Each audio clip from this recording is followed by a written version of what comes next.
루카가 전한 거룩한 복음입니다.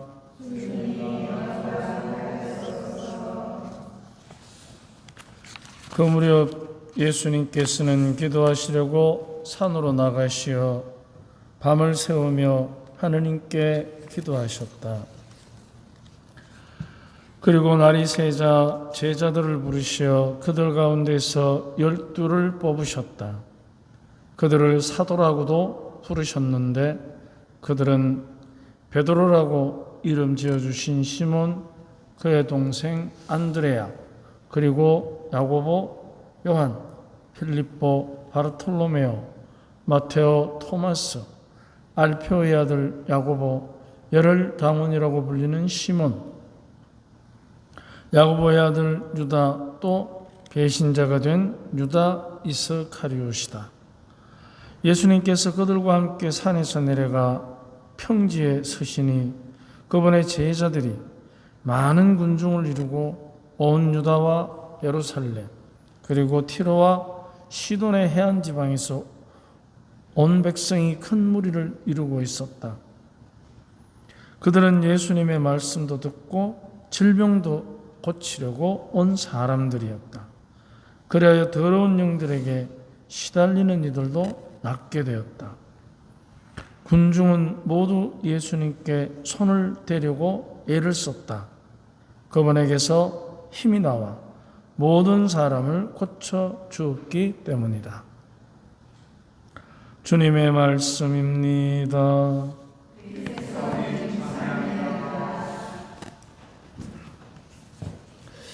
오늘도 복음 이야기에 보면 치유에 관한 말씀이 나옵니다.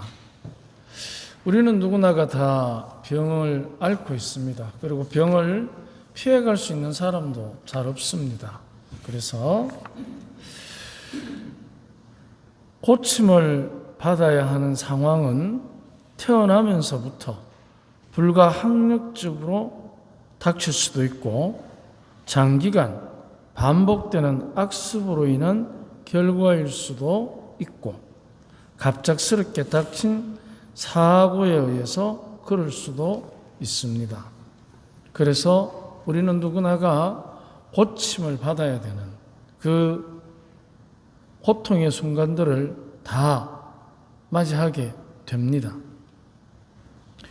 그래서 사정이 어찌되었든 더 이상 자력으로는 감당하기 어려운 고통이 육신을 제대로 움직이지 못하게 하고 정신마저 혼미해진다면 자신의 한계를 넘어서는 치유의 힘이 필요합니다.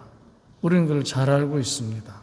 의사의 도움도 받아야 되고 약의 도움도 받아야 되고 또 기도 중에 기적 같은 은총의 힘도 청하게 됩니다. 그래서 자신의 한계를 넘어서는 치유의 힘이 필요합니다. 그렇다면 할 수만 있다면 힘겨운 병고를 아예 겪지 않도록 없애버릴 수는 없는 것일까요? 그것은 있을 수 있는 없는 일이 아니라 지금도 가능합니다. 왜냐하면 우리가 죄를 짓지 않는다면 가능합니다. 그러면은 내가 죄를 지어서 지금 암을 또 치유받아야 되는 육신의 병을 지금 앓고 있는가? 때로는 병명도 모르고 고통을 겪고 있는가? 내가 죄를 지어서? 그것은 죄를 지어서 그렇다는 얘기는 좀 더 근본적인 의미입니다. 지금 내가 감기가 들었는데 어제 거짓말해서 그렇단 말이야. 이렇게 어리석은 질문을 할 수도 있습니다. 병고의 원인이 하느님의 무능력에 있는 것이 아니라는 뜻입니다. 사람이 자신의 능력이 무한하다고 과신해서 병고가 온 것입니다. 잘 한번 생각해 보십시오. 병이 왜 왔겠습니까? 지금 마을에 장기 피정하고 있는 환우들도 계십니다만은 자기의 병이 왜 왔을까? 흔히들 그런 얘기도 합니다. 암이라는 것은 결론적으로 유명한 미국의 MIT 공대 학자가 얘기했습니다. 재수 없어서, 운이 나빠서. 그게 답입니다. 그렇다면 내가 재수 없는 사람? 그러면 죄인? 이렇게 알아들을 수가 있습니다. 그런데 그것은 그런 의미가 아니라 우리의 능력이 무한하다고 과신해서 오는 결과입니다. 그래서 병은 교만의 작품일 수도 있습니다. 잘 한번 생각해 보십시오. 그러면 병원에 왔다 갔다 하는 사람 다 교만한 사람인가? 그런 질문을 할 수도 있는데 그런 뜻이 아닙니다. 왜냐하면 왜 내 병은 낫지 않을까? 그거 자체가 이미 교만입니다. 어떻게 하면 이 병을 받아들일 수 있을까가 치유의 시작이지, 왜 안 낫나 하고 십자가 쳐다봐야 과연 거기에서 레이저가 나오는 것도 아니고, 그분의 답변은 한 가지입니다. 어떻게 받아들일 것인가. 그런데 우리는 낫기를 바랍니다. 그게 당연한 것처럼 우리는 여깁니다. 그런데 어떻게 병이 다 낫습니까? 어떻게 왔는지 원인도 모르는데, 그렇지 않습니까? 암이 내 안에서 어떻게 발생했는지 원인을 압니까? 모릅니다. 그런데 어떻게 그 병을 다 낫게 할 수 있겠습니까? 그런데 우리는 낫는다고 늘 욕심을 부립니다. 그게 바로 치유받지 못함에 가장 걸림돌이 되는 교만적 생각입니다. 그러면 그런 희망도 없이 어떻게 삽니까? 그것은 희망이 아니라 교만입니다. 환상입니다. 아픈 사람들에게 이런 얘기해서 가슴이 더 아프실 수도 있겠지만, 그러나 우리 각자가 내가 앓고 있는 병에 대해서 겸손하게 접근을 해야 된다는 뜻입니다. 네가 죄를 지어서 교만해서 그 병이 걸렸다, 그런 뜻이 아닙니다. 그래서 교만은 만병의 원인이고 겸손은 만병의 약입니다. 어떻게 받아들이느냐.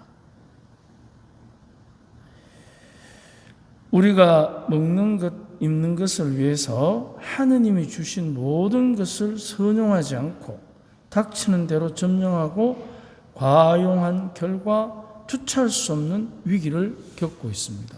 지금 우리가 위기를 겪습니다. 기후위기. 오늘 덥죠? 증거입니다. 이제 추석이 눈앞인데 이렇게 한여름을 우리가 길게 겪고 있습니다. 신음하고 있는 거죠. 우리 모두가 과용한 결과로. 과용은 나 하나로 끝나는 것이 아니라 모두에게 악영향을 미칩니다. 과용. 우리는 과용하고 있습니다. 여러분 집에 가서 냉장고 안에 한번 보십시오. 옷장을 한번 보십시오. 과용. 그것은 나 하나만의 문제로 끝나는 것이 아니라 우리는 연결되어 있습니다. 그것을 다른 말로 하면 연대성의 원리라고 합니다. 그리고 또 하나가 보조성의 원리라는 말이 있습니다. 연대성의 원리라는 것은 내가 나는 마음대로 물을 쏠 수 있습니다. 하지만 그 결과 어느 곳에선가, 지구라는 우리들의 집의 어느 곳에선가는 물이 말라가 버렸다는 것입니다. 이게 바로 연대성의 원리입니다. 내가 욕심을 부려서 다른 사람을 내 마음대로 이용하려고 칼을 들이대면 내가 하고 싶다고 해서 할 수 있는 게 아니지 않습니까? 그 사람은 죽습니다. 이게 연대성의 원리입니다. 악하든 선하든 악영향이든 선한 영향이든 우리는 서로가 서로의 동반자라는 것입니다. 그리고 보조성의 원리라는 것은 예를 들면 가정에서 아버지가 가장이에요. 근데 어머니는 가장의 협력자로서 어머니만의 특유의 자유로운 모습으로 자녀들을 훈육하고 충분히 감싸주고 다스릴 수 있다는 것입니다. 그게 바로 보조성의 원리입니다. 가장이 아무리 돈 잘 벌고 뛰어나다고 해서 어머니로서의 가치를 점령할 수는 없습니다. 왜? 출산이 안 되기 때문에. 그 어머니는 어머니만의 특유의 협력하는 그만의 고유한 능력이 있습니다. 그거를 인정해주고 받아주고 키워주고 그럴 때 가정이 더 행복해지는 것입니다. 이게 보조성의 원리입니다. 누군가가 고유한 기능을 아무리 하부 조직이지만 잘할 수 있도록 도와주고 잘할 때 상부 조직이 힘이 있어진다는 거죠. 그래서 그 공동체가 힘을 갖게 됩니다. 그것을 연대성의 원리, 보조성의 원리라는 말을 씁니다. 그래서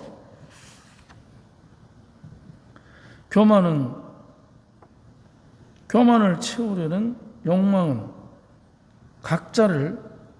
각자답게 지켜줘야 할 보조적 동반자들이 서로를 점령하고 인정사정 없이 자신만을 위한 이기적인 정복자가 되게 합니다.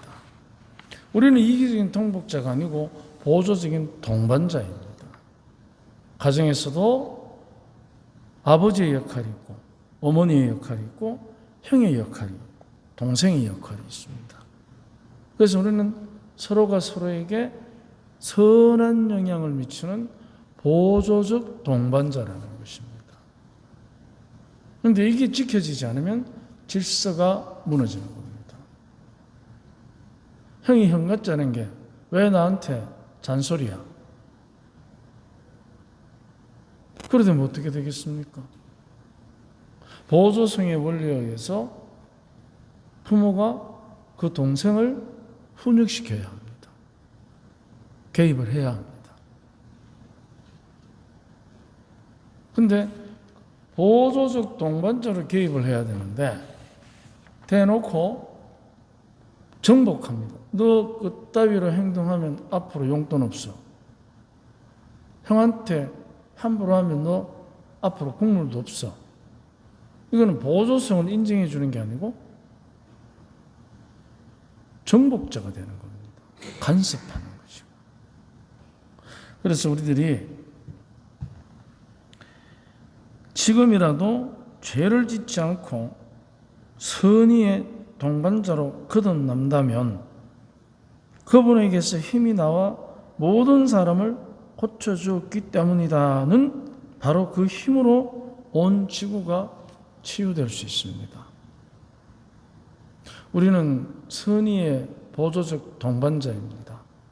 그렇기 때문에 어느 누구도 이기적인 욕심으로 정복하면 안 됩니다. 그래서 우리는 이기적인 욕심으로 정복이 안 되니까 어떤 소리 합니까? 서운하다 하고 서럽다 하고 외롭다 하는 겁니다. 외로울 여가가 어디 있습니까? 우리는 선의의 보조적 동반자인데 그거를 다 하려면 얼마나 많은 일을 해야 합니까? 많은 생각을 해야 하고. 그래서 우리가 서로가 서로에게 치유의 힘을 나누어주는, 특히 더 이상 자력으로는 치유할 수 없는 한계를 가졌을 때, 그때 바로 우리가 선의의 보조적 동반자가 될 때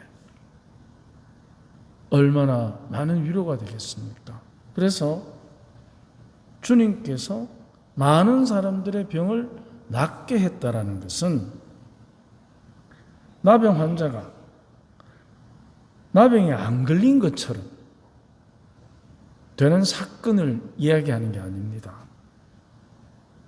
나병 환자가 나병 환자였다는 것을 인정하고, 그리고 그 병을 만약 겸손하게 하나님께서 나를 이용해서 선용해서 모든 사람에게 하느님의 뜻에 따라서 죄 짓지 않고 살아야 된다는 보조적 동반자로 나를 사용한다면 어떻게 되겠습니까? 그렇게 자기의 병을 받아들이면 내 안에서부터 새로운 치유의 힘이 반드시 자랄 것입니다. 이런 의미에서 우리는 죄를 짓지 않아야 한다는 말씀을 드리는 것입니다.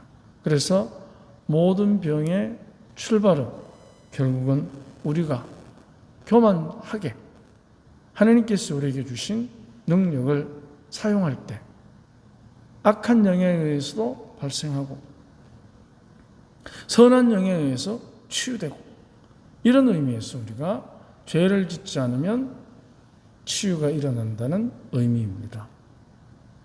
오늘 하루 우리가 누군가에게 치유의 표시가 되는 선의의 동반자가 되어줍시다. 아멘.